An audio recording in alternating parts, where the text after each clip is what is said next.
오늘은 4월 8일 민수기 11장 10절부터 23절까지입니다. 백성의 온 종족들이 각기 자기 장막문에서 우는 것을 모세가 들으니라. 이러므로 여호와의 진노가 심히 크고 모세도 기뻐하지 아니하여 모세가 여호와께 여짜오되 어찌하여 주께서 종을 괴롭게 하시나이까?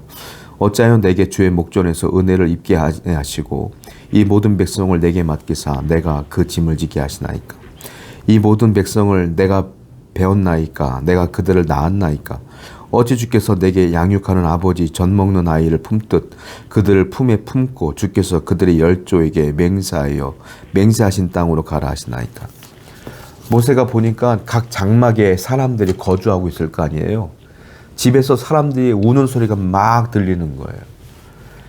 왜냐하면 마치 출애굽을 해서 다 해결될 것 좀 보이는데 왔더니 광야고 먹을 것도 없고 물도 없고 날씨도 너무 덥고 그리고 고기도 먹을 수가 없고 또 원망했더니 하나님께서 막 진영에다 불을 놓고 이러는 것들이 너무 힘든 거예요, 이 사람들이. 그러니까 자기도 모르게 막 원망이 지나치고 원망이 도가 지나치니까 나중에 슬픔으로 바뀌고 막 엉엉 우는 소리가 들리는 거예요. 물론 다 그렇지는 않았겠죠. 믿는 사람이 더 많았겠지만 그런 소리가 들리면 지도자였던 모세는 마음이 무너지죠. 모세도 마음이 무너졌어요. 갑자기 그 울음소리를 들으니까 절망 가운데 빠지고 무기력증에 빠져버려요, 모세도.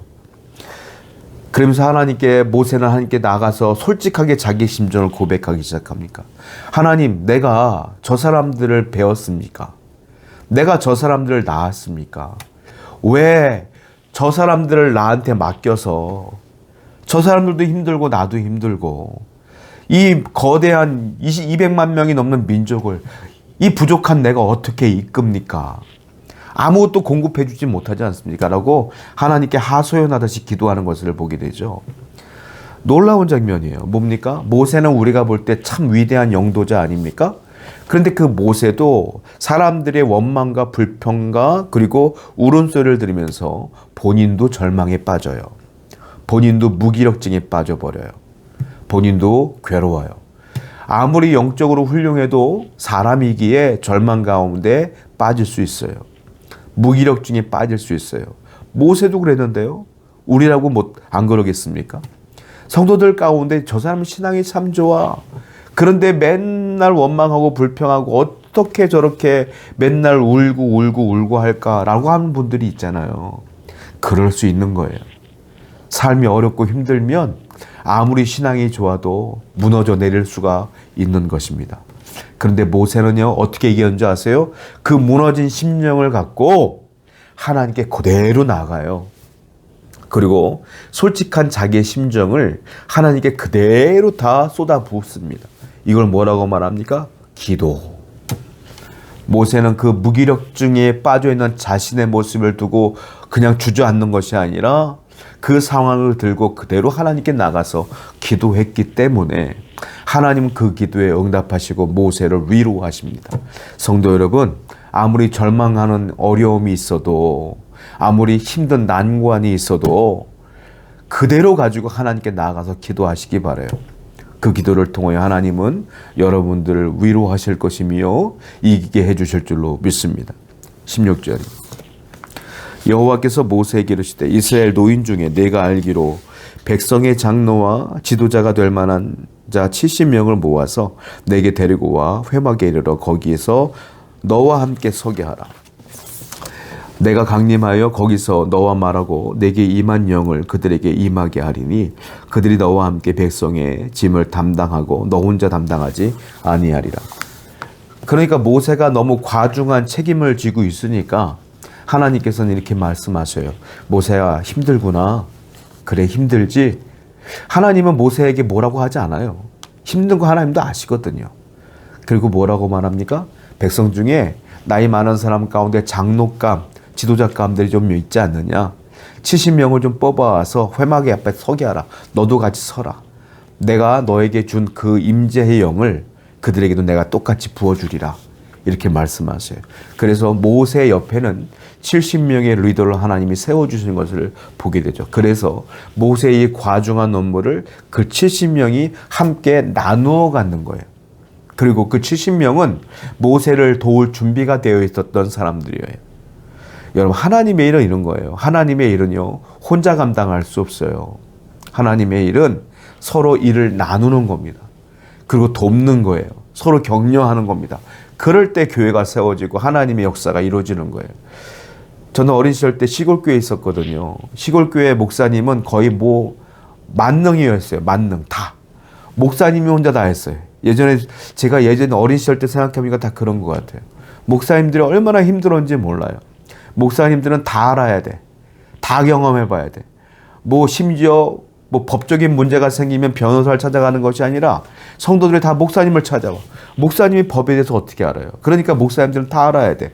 그 시골 사람들은 장례를 치를 때 지금은 다 병원 가지만 목사님이 치러주길 원해. 그래서 목사님은요, 염하는 것도 배웠어요, 옛날에. 그래서 염도 다 하셔. 목사님이 너무 과중한 업무에 있어서 설교 준비라든지 말씀 준비가 좀 등한히 할 수밖에 없는 상황이 있었던 것 같아요. 예전에 보니까 그래요. 요즘은 그렇지 않지만 옛날에 그랬다는 거예요. 특별히 시골엔 더 그랬어요. 여러분, 하나님의 일은 목사 혼자 하는 게 아니에요. 모세 혼자 할 수 없는 거예요, 하나님이. 그래서 옆에 하나님이 70명이라는 장로와 리더들을 세워주신 거예요. 우리 교회도 마찬가지죠. 목회자가 할 일이 따로 있고 성도가 할 일이 따로 있고, 그래서 그 모든 일들이 함께 모아져서 교회가 세워지는 것이죠. 우리 서로 돕고 서로 일을 나누고 서로 격려하면서 하나님의 영광을 드러내시기를 축원드립니다. 20절 말씀이에요. 냄새도 싫어하기까지 한 달 동안 먹게 하리니 이는 너희가 너희 중에 계시는 여호와를 멸시하고 그 앞에서 울며 이르기를 우리가 어찌하여 애굽에서 나왔는가 함이라 하라. 하나님께서 또 하나의 해결책을 주세요. 그들이 왜 울고 있어요? 고기 못 먹는다고 울고 있는 거예요. 애굽에 있을 때는 파도 먹고 마늘도 먹고 부추도 먹고 고기도 먹었는데, 아니 고기도 못 먹어 하고 울고 있는 거예요. 참, 하나님 보실 때 기가 막힌 거예요. 노예로 있었던 사람들을 신분 회복시켜서 자유인으로 만들어줬는데 그게 중요한 게 아니라 지금 고기 못 먹는다고 울고 있는 거예요. 하나님이 그래, 알았어. 모세야, 알았어. 내가 고기 줄게. 고기 주는데 어떻게 주냐면 한 달 동안 매일 줄게. 물리도록 줄게. 먹고 냄새도 싫어할 정도로 고기를 내가 많이 줄게. 하나님께서 말씀하시는 거예요. 20절에. 그런데 하나님께서 고기가 필요하니까 고기를 공급해 주시는 은혜가 아니라 이건 징계의 의미예요. 징계. 하도 원망하니까 그래 한번 먹어봐 하고 고기를 주시겠다고 하나님께서 말씀하시는 거예요.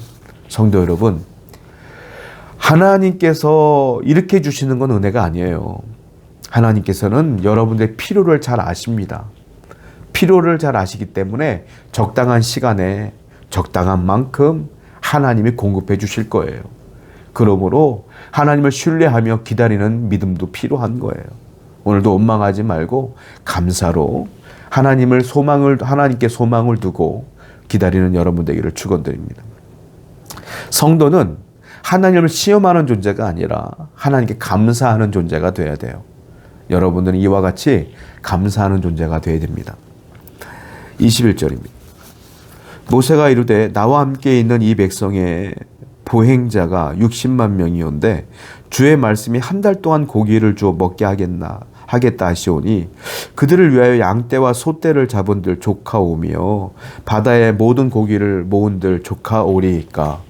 모세가 하나님께서 말씀하신 것을 듣고 의아한 거예요. 하나님, 한 달 동안 물리도록 매일 고기를 주신다고 하는데 저는 이해가 안 됩니다. 지금 장정만 60만 명이고 여자, 노인, 어린아이 포함하면 한 200만 명이 되는 이 민족을 어떻게 고기를 매일 한 달 동안 물리도록 그들이 배 터지게 먹을 수가 있겠어요.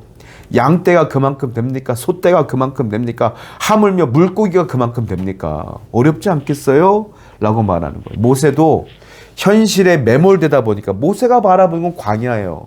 여러분, 우리는 사막을 직접 보지 않았잖아요. 살아보지 않았잖아요.